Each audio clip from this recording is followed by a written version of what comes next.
Ahora a Israel. Está allí Roxana Levinson, que es periodista en Israel, y vamos a hablar un poquito de lo que está sucediendo en ese lugar, en esa zona, que ya viene en conflicto, recordemos, después del cruento ataque de Hamas en octubre del año pasado. ¿Qué tal, Roxana? Buen día. Aquí Natalia y Antonio te Buen saludan. día. Hola, ¿qué tal? Buen día para ustedes. Un gusto estar hoy con Eh, ustedes. Igualmente para nosotros. Bueno, contanos un poquito acerca de las últimas novedades y bueno, después pasamos a la parte política, ¿no? Que está viviendo particularmente Israel en este momento. ¿Cómo está la situación de los ataques y bueno, todo lo que es el conflicto en sí? Bueno, si les parece, comencemos por el Frente Norte, porque en la tarde de ayer 2 civiles fueron alcanzados por un disparo de misil hecho desde el sur del Líbano por la organización libanesa chiita Hezbollah, que respalda Irán, como sabemos. Se trata de Noah y Nir Baranes, un matrimonio de 46 años que dejan 3 hijos adolescentes oriundos de un kibutz en el Golán, en el extremo norte de Israel.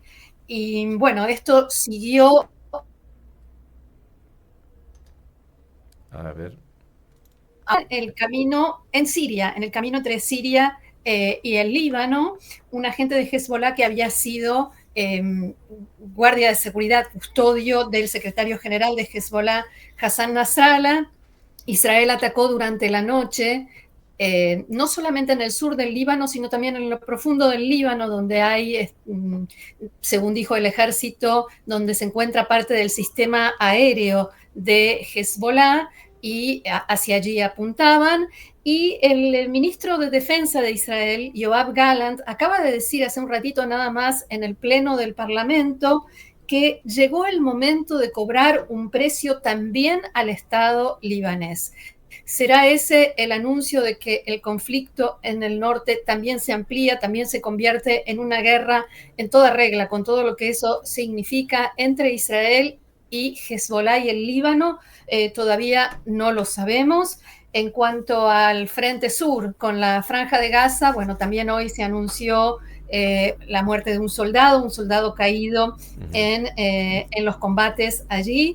Y también se dio a conocer hace un ratito que durante la mañana el ejército israelí arrojó panfletos, que es uno de los sistemas que tiene para avisar a la población civil de un ataque inminente, panfletos en los que llama a todos los habitantes de la ciudad de Gaza a desplazarse hacia el sur, a lo que se denominan áreas humanitarias, y áreas humanitarias como Dir el-Balah y Al-Sueida.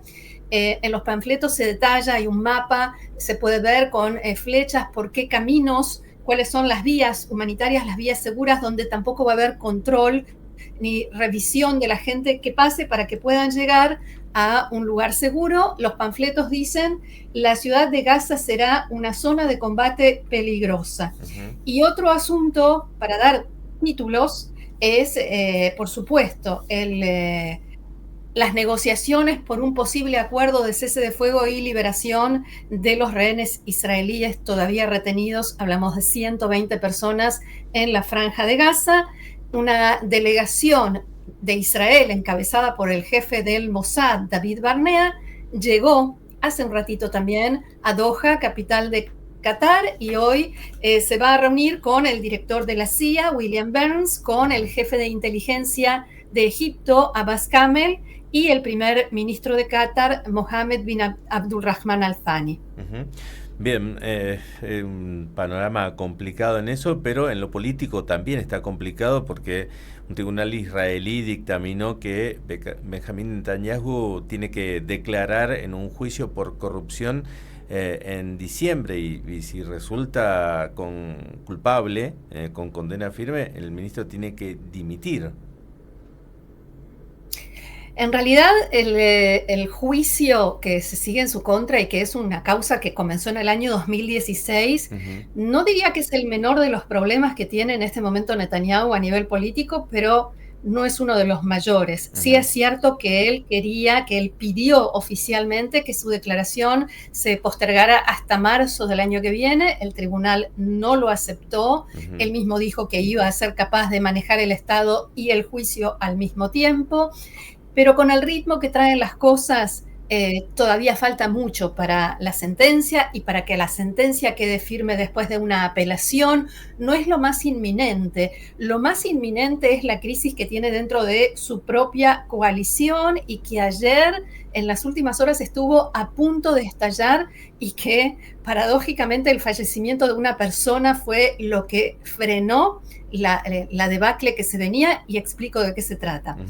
El partido ultraortodoxo sefardí Shas estaba tratando de impulsar una ley para nombrar en las municipalidades, no voy a entrar en detalle, rabinos de su gusto y de su conveniencia, y no solamente que la oposición en el Parlamento no permitió que esa ley se aprobara, sino que factores dentro de la coalición, principalmente el extremista Itamar Ben-Gvir, que exige a cambio de dar su apoyo a esa ley, que se lo incorpore al gabinete reducido que toma las decisiones respecto de la guerra.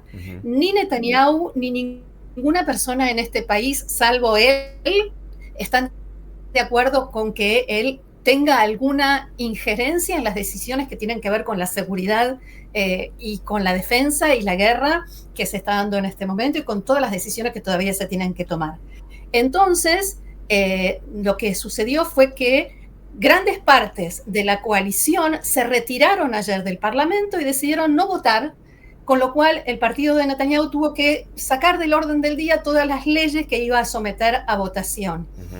Y eso se veía venir, una debacle, como dije, hasta que en horas de la tarde se anunció que el hermano del titular del partido ultraortodoxo Shas, Aryeh Deri, había fallecido, y entonces todo se calmó. Las mismas personas que un ratito antes estaban intercambiando casi insultos y acusaciones, cambiaron el tono, por supuesto, le enviaron mensajes de condolencias.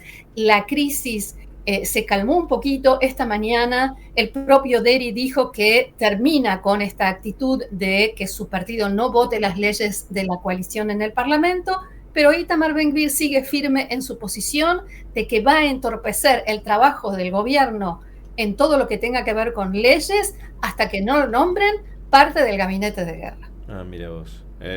Bueno, ¿y la gente en las calles se manifiesta? ¿Y en torno a qué? Bueno, la gente en las calles se manifiesta principalmente exigiendo la liberación de los rehenes. La gente, por supuesto, en primer lugar, los familiares, que ahora mismo, en este momento, están haciendo una manifestación frente a la Knesset, frente al Parlamento, en jaulas, desde adentro de jaulas, con las fotografías de los rehenes, exigiendo que el gobierno haga todo lo necesario para que sean liberados. Y también se manifiestan por un cambio.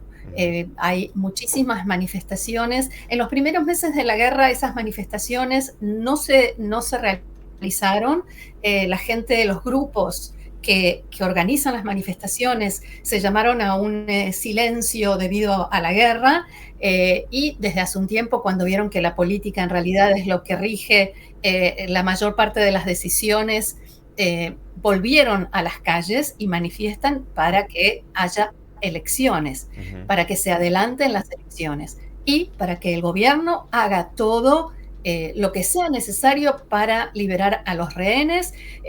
Lo que sostienen es que ya habrá tiempo para seguir combatiendo contra Hamás. Hamás seguramente le dará a Israel una buena razón para volver a combatir, pero los rehenes no tienen más tiempo, se están muriendo, los están matando, y esta puede ser la última oportunidad. Claro, claro.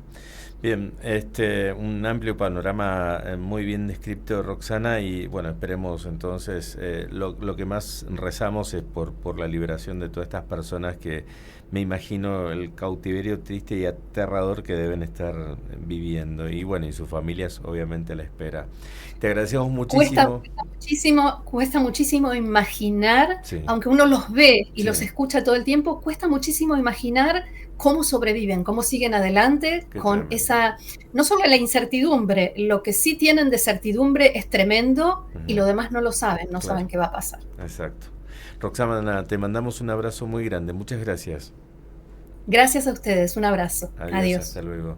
Roxana Levinson, periodista en Israel, quien nos contaba, bueno, lo que está viviendo ese país desde el punto de vista de la confrontación con los grupos terroristas y por otro lado la crisis política interna que hay, ¿no? Y la desesperación de las familias por reencontrarse con sus familiares secuestrados.